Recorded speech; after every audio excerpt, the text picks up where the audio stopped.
Right, here's a few morning afterthoughts on France and Wales following that game that opened the Six Nations last night in Paris.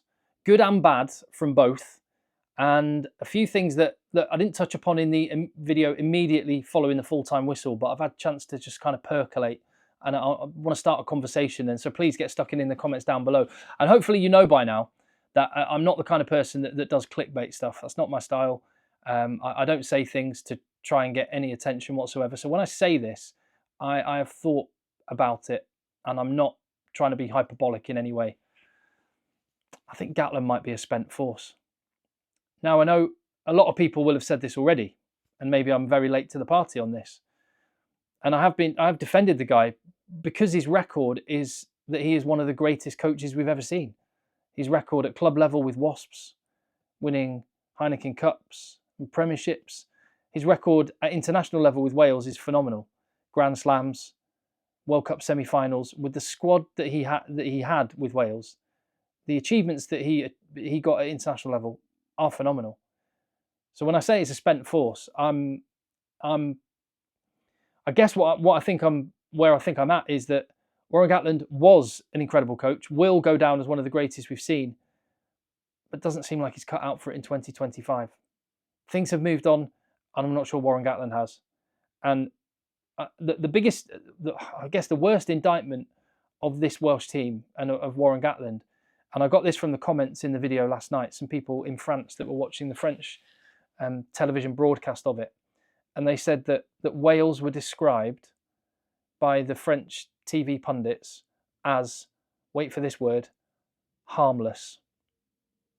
Is there a word that will sting more to be called as an international rugby team than harmless? I think it's a fair description. And harmless is a description that works in a couple of ways. Number one is because they just don't have elite level players for the most part. They have some very, very good players, and I'll come on to the positives, but they don't have elite level talent. They've got a lot of guys that are kind of tier 2 equivalent.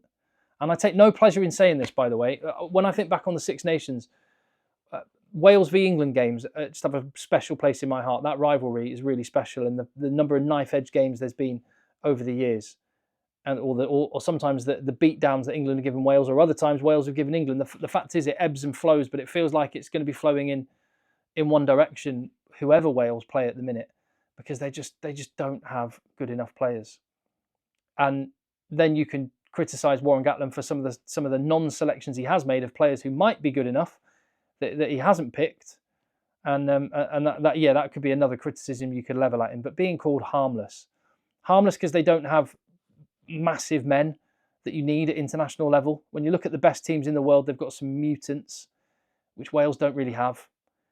And harmless because and I talked about this on the video immediately following the game yesterday, and this is where I would criticise Warren Gatland because he does control this. Harmless in the way that Wales played, doing the same thing again and again and again and again, and it not working, but doing it again and again and again. And I described it yesterday, and I only feel more so the case that Wales were tactically so naive against France. So naive. France weren't competing. France was stacking the defensive line. France weren't dropping anyone back, and Wales just kept running into that brick wall. Never tactically kicking, not having variety of play, just doing the same thing robotically. And I mean, that could be down to the players not being good enough. But I think that comes down to the coaches. I just, whether it's who Warren Gatland has selected, Warren Gatland and Rob Howley, basically, as a combination, I'm just not sure they've got it in 2025. That working hard and physicality and massive defence is what won Wales those Grand Slams under Warren Gatland. That's what he did it on, but they had better players. And when you don't have good enough players, you have to do something different. And I don't know if Warren Gatland is capable of doing something different, which is why if I were at the WRU, I might shake his hand, thank him for everything, and go for someone like Patrice Lagisquet. This is the way that Wales need to approach their rugby, I think. Accept and own the fact they don't have good enough players or big enough players, and find a different way of doing something. That's what Patrice Lagisquet did with Portugal, and it worked brilliantly.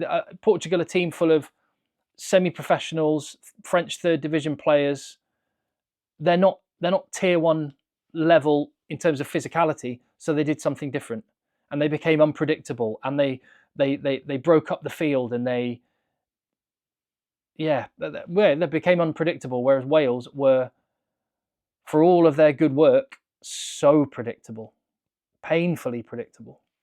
So I think Wales, it's going to be a long road, and they hopefully will be able to develop the players. I know there's a lot of work going in at grassroots level and through the development pathways to make sure they do get the next generation of good players. But in the meantime, they're going to have to come up with something different. And I think they need someone with a rugby brain like Patrice Lagisquet, who, and I don't know if they could get him, but that's who I would be going for, because I just don't think Gatland's got it. They've got a lot on the positive side for Wales, and I didn't mention this. I did mention it briefly, but not enough. I didn't feel in the video straight after the game. So I just want to say, what a heroic performance from Jack Morgan. And I keep coming away from these Wales games like it was against South Africa in November. Wow, James Botham was heroic with a massive performance. In this game, Jack Morgan, heroic. I mean, the attitude of the Welsh players cannot fault. The effort, the work that Jack Morgan got through, that was a kind of British and Irish Lions level performance from him.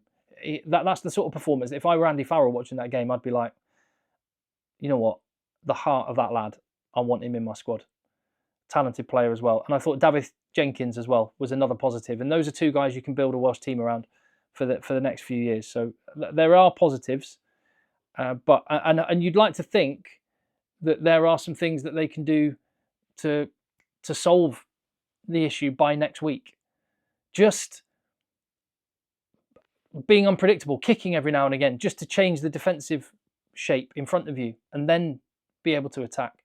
And maybe having a fly half who's a fly half might help. I thought Ben Thomas looked much better at 12. Dan Edwards did all right on his debut, but again, we can go back to talking about players like Gareth Anscombe, which Warren Gatland didn't feel he needed, but it looked to me like they needed a player like that massively in the Stade de France last night. So there you go. There's my thoughts on Wales. Am I being too harsh?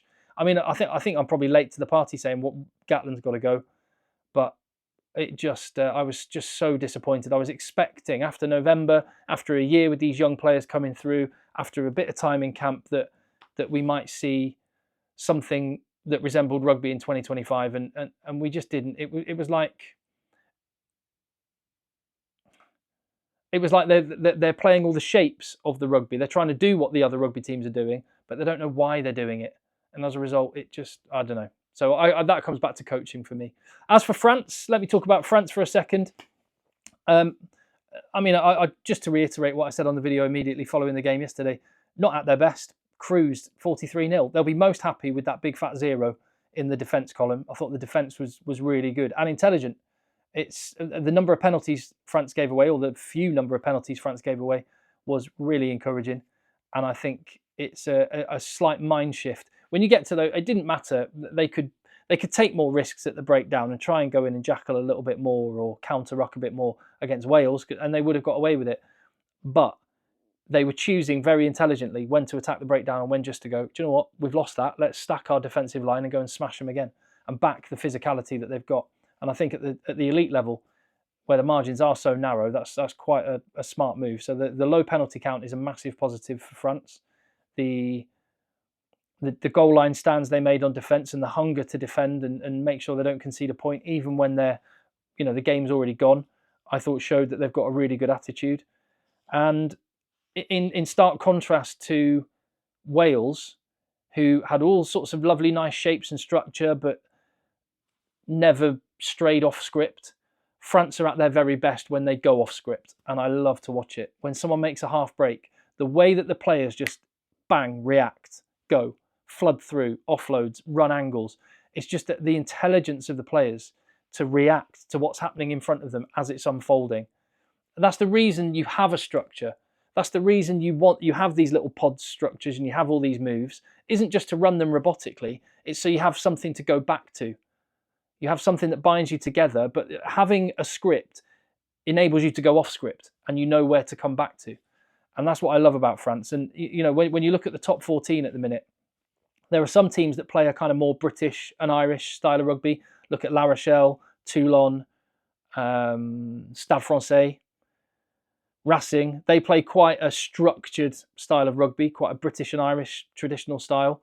Whereas Bordeaux and Toulouse and Pau and Bayonne, Perpignan, it just busts open. And when they're at their best, when it's unstructured. And it's no surprise with a team with 8 Toulouse players in it, with Bordeaux making up a big contribution as well. It's no surprise that Galtier is leaning heavily into that style. And the way that the players react to Dupont just crabbing around off a breakdown in a way that no other scrum half does is absolutely brilliant to watch. But the scary thing about France is they're going to get a lot better. The thing that I didn't mention on the video yesterday, but I thought I should have done, and so I'll do it now. The age profile of this French team is amazing. Let me just run through it. Theo Atisogbe there. Look to the manner born, doesn't he? He just scoring tries for fun in his first few games for France. Got another couple last night. Could have been a hat-trick as well. He's 20 years old. Louis Bielbiere, fully established now as an elite winger, one of the best in the world, 21. Emilien Gaiton, 21. Hugo Oredu, 21. Oscar Jegu, 21. Nolan Le Garrec, 22. Other players in the squad. Yoram Moafana, how long's he been about? He's 24. Jean-Baptiste Gros, I thought he was fantastic. He's a beast of a loose head prop. And that combination with him and Cyril Bay, it's lovely, really lovely. He's 25. Roman Ntamak, 25. The best players for France, the most important players for France, are approaching their peak years. Emmanuel Meafou is 26. Gregory Aldrit, 27. Dupont, Penaud, Malvaca are all 28. Ramos is 29. 2 years' time, Rugby World Cup 2027. Again, you don't necessarily always get better as you get older, but they should be much, much better in 2 years' time.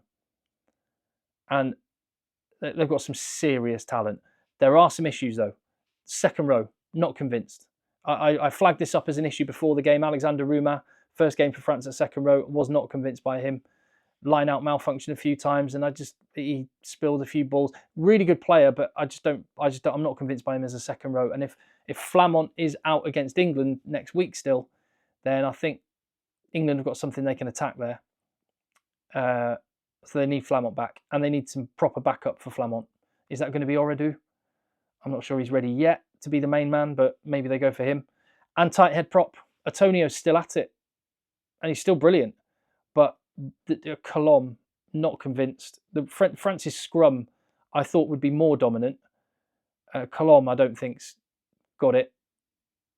And Tavita Tatafu looks to be the guy that's going to come through. Another 22-year-old, 150 kilo prop. So I think they need him back fit quick. But there's a couple of issues they need to solve there. But generally speaking, a lot of optimism, I would say. So there you go. My thoughts. Tell me what you think in the comments down below. Give the video a thumbs up. Hit subscribe. Am I being harsh on Gatland? He's a spent force? Or is it just that his time's up and he needs to go? He's got some gates named after him at the Principality Stadium, and rightly so. The guy has been a legend, but time to move on. I mean, big week ahead for Wales. It's going to be interesting. Right, I'm going to switch my attention to Scotland against Italy, to England against Ireland. The videos are going to keep coming thick and fast on the channel, so hit subscribe. See you on the next one.